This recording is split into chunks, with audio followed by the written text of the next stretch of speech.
Work in progress pa raw ang draft report ng Senate Blue Ribbon Committee kaugnay sa investigasyon nito sa flood control scandal. Dapat daw kasing matiyak na matibay ang ebidensya para walang lusot ang mga totoong may sala. Narito ang agenda report ni Hannah T. Nagpakonsulta ang Senado sa mga ahensya ng judiciary kaugnay sa initial findings ng Senate Blue Ribbon Committee sa flood control scandal. Nagpalitan daw ng ideya ang mga senador kasama ang DOJ, Ombudsman at Anti-Money Laundering Council para tiyakin kung sapat at matibay ang mga ebidensyang sasandigan sa kanilang binubuong committee report ngayon. Sabi ni Senator Erwin Tulfo, kailangan daw tiyaking airtight ang mga kaso para maiwasan ang pag-uulit ng mga nakaraang kasong na-dismiss sa pork barrel scam dahil daw sa kakulangan ng ebidensya at para hindi masayang ang oras ng Senado. So we have to make sure. Besides, yun din naman instruction ng Pangulo, di ba, na make sure that it's really airtight. So you were given that... Parang ang basa ko ngayon, hindi sila kagad makalabas ng warrant of arrest because meron sila mga binubuo pa. They keep on saying, di ba, the Christmas lalabas ng warrant. And then after that, New Year. So siguro yun yung fina-finalize nila talagang para...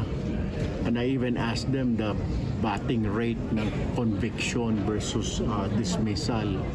Sabi naman daw nila, confident sila. Hindi pa rin nakakarating sa plenaryo sa ngayon ang Partial Blue Ribbon Committee report kaugnay ng flood control scandal. Bahagi sa report ang rekomendasyong pakasuhan ang tatlong incumbent senators na sina Joel Villanueva, Cheese Escudero at Jinggoy Estrada. Kailangan makapirma ang majority ng committee members bago ito maipresenta sa sesyon.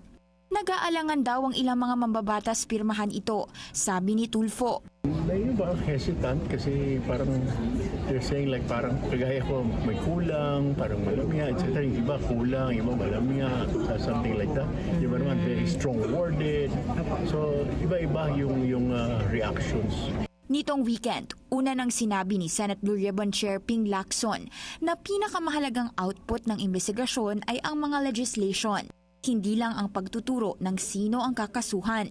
Ibinahagi ni Lacson sa isang panayam nitong weekend na bahagi rin ng partial report ng Blue Ribbon ang patuloy na pag-iimbestiga kay former House Speaker Martin Romualdez na nadawit sa di umano'y kickback scheme sa scandal.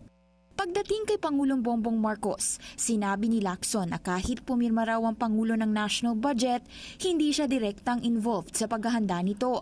At maiging hayaang ang House Committee on Justice ang umaksyon tungkol dito. Sa ngayon, nananatiling work in progress ang nasabing report ng Blue Ribbon Committee. Para sa agenda, Hannah T. Bilyonaryo News Channel. Manatiling nakatutok sa Bilyonaryo News Channel. Sumubaybay sa aming social media accounts at mag-subscribe sa aming YouTube channel para sa mga bago at eksklusibong balita.